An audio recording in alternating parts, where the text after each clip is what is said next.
Hi guys, this is Pete from Precision. How are you guys going today? Hey gang, we had a customer come in yesterday and his issue was that his computer would no longer connect to the internet, and this was after a recent electrical storm. Now he had assumed that because his computer was still starting up okay and everything was working alright apart from his internet connection, he'd assumed that his modem was blown from a lightning strike. So he replaced his modem. Alas, still no connection to the internet. Now this is a fairly common issue. What a lot of people don't realise is that most power surges from storms actually come in through the telephone line. So they actually disrupt or destroy your onboard Ethernet port on your motherboard. Quite often the motherboard's still quite okay apart from the fact that the Ethernet port is damaged.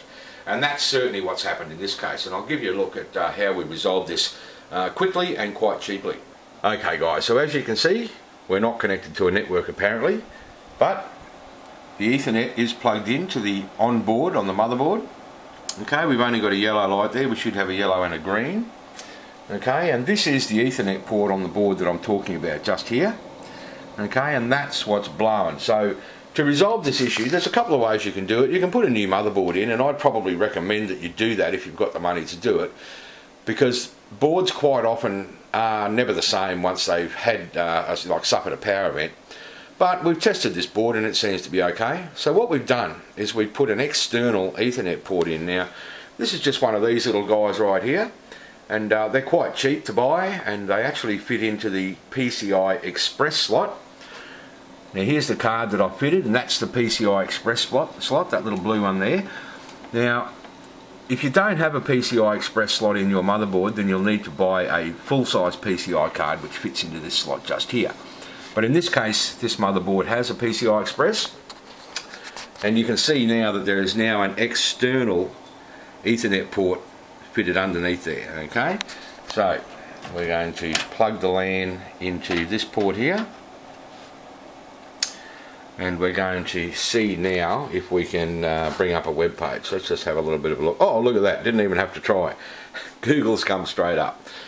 Okay, so that whole issue was resolved for about half an hour's labour, and you can buy these cards from anywhere between about $25 and about $60 depending on where you buy them.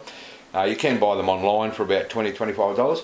So there you go. See, not all lightning surges and power events actually come in through your main power and blow your power supply.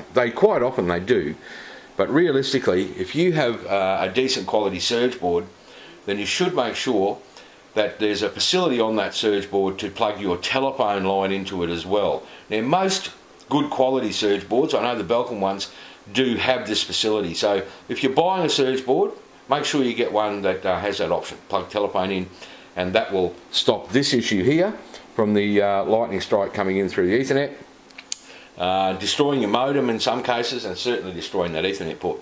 There you go guys, I hope you've learned something today. I'm Pete from Precision. Love yous.